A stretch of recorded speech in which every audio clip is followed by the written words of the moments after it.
Bismillahirrahmanirrahim. Assalamualaikum warahmatullahi wabarakatuh. Alhamdulillahirabbil alamin. Alhamdulillahilladzi arsala rasulahu bil huda wa dinil haq liyudhhirahu 'ala dinihi kullihi wa kafa billahi shahida. Asyhadu an la ilaha illallah wa asyhadu anna Muhammadan 'abduhu wa rasuluhu la nabiyya ba'da, amma ba'd. Oke, baik, langsung saja saya akan menjelaskan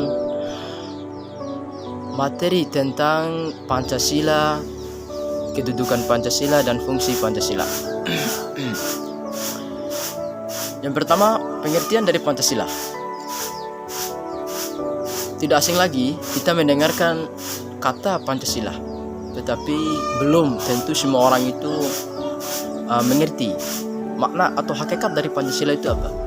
Ya, Pancasila ini merupakan 5 sila yang digunakan sebagai landasan dan pedoman bagi negara Indonesia. Selain itu, Pancasila juga sebagai dasar negara Indonesia, sebagai fondasi negara, sebagai falsafah negara Indonesia. Dengan lambang burung Garuda itu merupakan lambang dari Pancasila. Akan tetapi di dalam sila-sila Pancasila itu memiliki lambang-lambang tersendiri setiap sila 1 sampai sila kelima.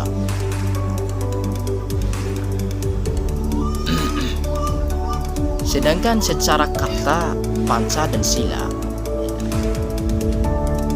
panca dan sila itu dalam bahasa Sanskerta artinya yakni panca. Panca ini memiliki arti yaitu 5. Sedangkan sila yaitu memiliki arti prinsip atau asas dari kehidupan masyarakat Indonesia. Nah, tanpa Pancasila tentu bangsa Indonesia ini tidak bisa berdiri kokoh, tentram, damai seperti yang kita rasakan pada saat ini. Saya ibaratkan, seandainya sebuah bangunan atau rumah kita, gedung-gedung di luar sana, seandainya tidak ada dasarnya atau fondasinya itu kokoh kuat, maka gedung itu yang pertama tidak bisa berdiri dengan baik. Apabila dia berdiri, dia akan roboh karena fondasinya itu tidak kuat. Jadi kesimpulannya, Pancasila sebagai dasar negara berarti bahwa seluruh pelaksanaan dan juga penyelenggaraan pemerintah itu harus mencerminkan nilai-nilai yang terkandung, yang terdapat dalam Pancasila dan tidak boleh bertentangan. Nah, jadi apapun keputusan yang dilakukan oleh pemerintah maupun dalam pembentukan undang-undang dan sebagainya harus mencerminkan nilai-nilai yang terkandung dalam Pancasila dan tidak boleh melatar belakangi atau berlawanan dengan nilai-nilai Pancasila.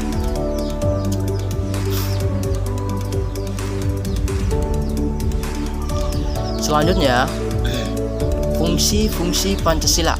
Nah, dan perannya Pancasila itu. Apa sih fungsi Pancasila ini sebagai negara Indonesia? Yang pertama, Pancasila sebagai fungsi dan perannya secara umum. Pancasila sebagai jiwa bangsa Indonesia. Kenapa dikatakan sebagai jiwa bangsa Indonesia nih Pancasila? Berarti penting sekali Pancasila ini bagi bangsa. Ya, yakni yang diartikan sebagai supaya Indonesia itu senantiasa pada jiwa Pancasila, di mana ada 5 sila yang jadi karakteristik unik bagi bangsa Indonesia. Itu gini maksud di sini. Kenapa dikatakan sebagai jiwa bangsa Pancasila ini? Ya, karena terkandung 5 sila di dalam Pancasila.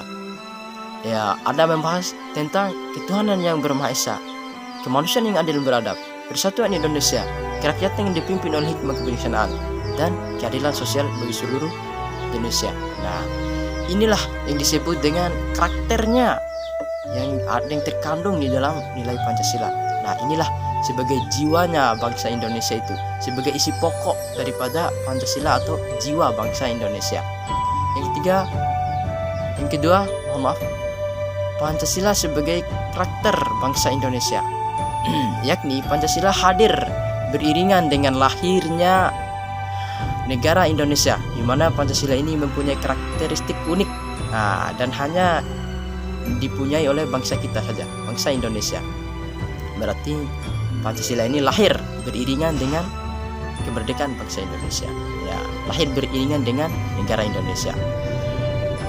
Yang ketiga, Pancasila sebagai sumber dari seluruh sumber hukum Indonesia, ya, yakni apabila hukum-hukum yang dibuat oleh pemerintah, undang-undang harus bersumber dari Pancasila. Ya, berarti induknya dari hukum, pokok-pokoknya dari hukum itu ya dari Pancasila. Nah, dan pemerintah yang membuat undang-undang tersebut tidak boleh berlawanan dengan nilai-nilai Pancasila. Nah, harus mencerminkan nilai-nilai yang terkandung di dalam Pancasila. Yang keempat, Pancasila sebagai perjanjian luhur, ya, PPKI, yaitu Panitia Persiapan Kemerdekaan Indonesia. Sehingga bisa disimpulkan kalau Pancasila ini ialah ketentuan yang berbentuk dari permufakatan bersama rakyat untuk selamanya. Nah, Pancasila ini berkat mufakat musyawarah dari seluruh warga atau warga-warga Indonesia dan berlaku selamanya, universal. Yang kelima, Pancasila sebagai cita-cita serta tujuan bangsa Indonesia. Nah, inilah tujuan dan cita-cita bangsa Indonesia itu, ya, Pancasila, ya.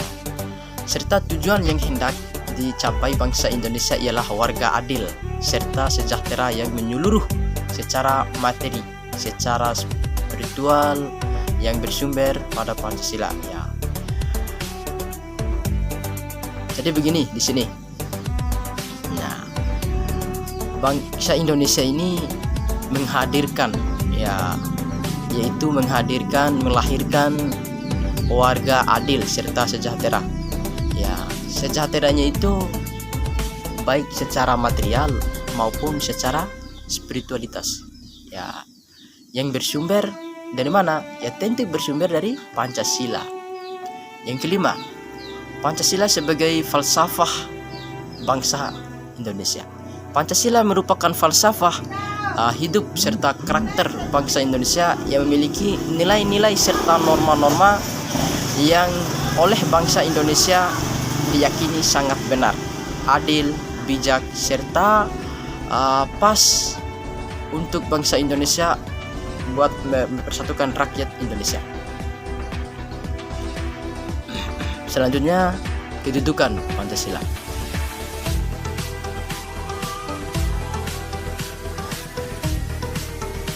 Nah, kedudukan Pancasila sebagai dasar negara Indonesia.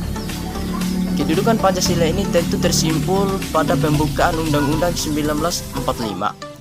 Terdapat di situ dalam alinea keempat. Hal ini juga didasarkan pada sisi historis sejarah kejadiannya sebagaimana ditentukan oleh BPU PKI bahwa dasar negara Indonesia itu disebut dengan istilah Pancasila. Kedudukan Pancasila sebagai dasar negara dapat diuraikan sebagai berikut. Ya, Pancasila sebagai dasar negara merupakan sumber tertib hukum Indonesia yang dilaksanakan, yang dijelaskan lebih lanjut ke dalam 4 pokok pikiran dalam pembukaan Undang-Undang 1945. Artinya, di dalam alinea keempat itu dijelaskan nilai-nilai pokok Pancasila. Nilai-nilai apa di situ? Ya, nilai-nilai sila-sila Pancasila. Yang pertama, ketuhanan, kemanusiaan, persatuan, kerakyatan, dan keadilan. yang adil dan makmur. Tercermin dalam pasal-pasal mewujudkan cita-cita hukum dari hukum dasar negara, baik hukum tertulis maupun hukum tidak tertulis. Nah, ini secara global kedudukannya. Kalau kita merujuk secara rinci kedudukan Pancasila, berikut ini saya menjelaskan sedikit adalah rincian dari kedudukan Pancasila. Yang pertama, Pancasila sebagai dasar negara. Ya, di sini masuk lagi sebagai dasar negara. Pancasila sebagai dasar negara merupakan sumber dari sumber hukum. Segala sumber hukum yang dibuat oleh pemerintah itu berdasarkan nilai-nilai Pancasila, berdasarkan Pancasila. Yang kedua, Pancasila adalah asas terbit hukum Indonesia dalam pembukaan Undang-Undang 1945, dan hal ini dijabarkan dalam 4 pokok pikiran. Nah, yang ketiga, sebagai cita-cita hukum dasar negara, hukum tertulis maupun hukum tidak tertulis. Nah, jadi hukum negara itu maupun hukum tidak tertulis maupun hukum tertulis harus mencerminkan di dalam Pancasila. Yang keempat, Pancasila memiliki norma yang mengharuskan pemerintahan dalam dan golongan memegang teguh cita-cita moral rakyat yang luhur. Yang terakhir, sebagai sumber penyelenggaraan negara.